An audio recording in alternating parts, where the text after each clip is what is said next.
রোজার মাসে এই তিনটি স্বপ্ন দেখলে বুঝবেন আপনি জান্নাতি, আল্লাহ আপনাকে ভালোবাসে এবং আপনার ইবাদত আল্লাহর দরবারে কবুল হচ্ছে। এই তিনটি স্বপ্ন যে ব্যক্তি দেখবে তার জন্য একটি জান্নাতি সুসংবাদ রয়েছে। প্রিয় দর্শক, আপনি যদি রাসূলুল্লাহ সাল্লাল্লাহু আলাইহি ওয়াসাল্লামকে ভালোবাসেন অবশ্যই আলহামদুলিল্লাহ কমেন্ট করবেন। যারা রাসূলকে ভালোবাসেন না তারা কখনোই প্রকৃত মুসলিম হতে পারবেন না এবং তাদের জন্য জান্নাত হারাম হয়ে যাবে। ভিডিওটি শেয়ার করে অবশ্যই ছড়িয়ে দিবেন, হয়তো আপনার কোনো ভাই বোনের সাথে মিলে যেতে পারে। আল্লাহ যাকে ভালোবাসেন তার জন্য জান্নাত অবধারিত হয়ে যাবে, তার কপাল খুলে যাবে। স্বপ্ন তিন ধরনের, একটি হলো আল্লাহর পক্ষ থেকে, 2 নম্বর স্বপ্ন হলো শয়তানের পক্ষ থেকে এবং 3 নম্বর স্বপ্ন হলো আপনি দিনের বেলা যা করবেন তার একটি অংশ রাতে স্বপ্নে আসে। সব থেকে উত্তম স্বপ্ন হলো যে স্বপ্ন আল্লাহর পক্ষ থেকে আসে। অবশ্যই মিলিয়ে নিবেন এই তিনটি স্বপ্নের একটিও আপনি দেখেছেন কিনা। রাসূলুল্লাহ সাল্লাল্লাহু আলাইহি ওয়াসাল্লাম বলেছেন, তোমরা স্বপ্নকে উড়িয়ে দিও না। স্বপ্নের মাধ্যমেও আল্লাহ তাআলা ভালো মন্দ হিকমত রেখেছে। বিশেষ করে যে ব্যক্তি রমজান মাসে এই তিনটি স্বপ্ন দেখবে বুঝে নিতে হবে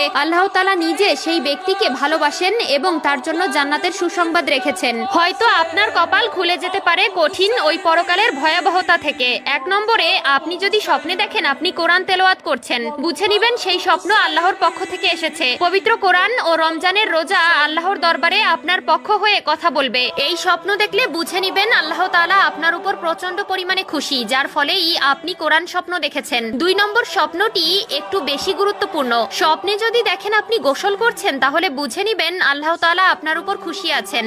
এই স্বপ্ন যে ব্যক্তি দেখবে বুঝে নিতে হবে তার শরীরে যত পাপ আছে, অন্যায় আছে, ধীরে ধীরে তা মুছে যাচ্ছে। আল্লাহ তাআলা তাকে ভালো আমলের জন্য কবুল করে নিয়েছে। প্রিয় দর্শক, অবশ্যই স্বপ্নকে অবহেলা করবেন না এবং যার তার কাছে স্বপ্নের ব্যাখ্যা জানতে চাইবেন না। মনে রাখবেন, স্বপ্নের ব্যাখ্যাকার আপনাকে যেভাবে স্বপ্নের ব্যাখ্যা দিবে আল্লাহ তাআলা আপনাকে সেভাবেই প্রতিদান দিবে। তাই অবশ্যই স্বপ্ন সবার কাছে বলা যাবে না। আল্লাহ তাআলা আপনার উপর খুশি আছে তাই আপনাকে এই স্বপ্ন দেখিয়েছেন, কিন্তু আপনি যদি আল্লাহর ইবাদত থেকে সরে যান আল্লাহ আপনার উপর নারাজ হয়ে যাবে। অবশ্যই আল্লাহর ইবাদত বন্দেগী করবেন এবং নিজের ঈমানকে ঠিক রাখার চেষ্টা করবেন। 3 নম্বরে, আপনি যদি স্বপ্ন দেখেন আপনি জায়নামাজে বসে আল্লাহর কাছে দোয়া করছেন এবং কান্না করতেছেন, বুঝে নিবেন আল্লাহ তাআলা আপনাকে ভালোবাসেন এবং আল্লাহ আপনাকে কবুল করার অপেক্ষায় রয়েছেন। অবশ্যই ভালো স্বপ্ন মানুষের জন্য ভালো কিছু বয়ে আনে। আল্লাহ তাআলা আমাদের সবাইকে সঠিক বুঝ দান করুক, আমিন।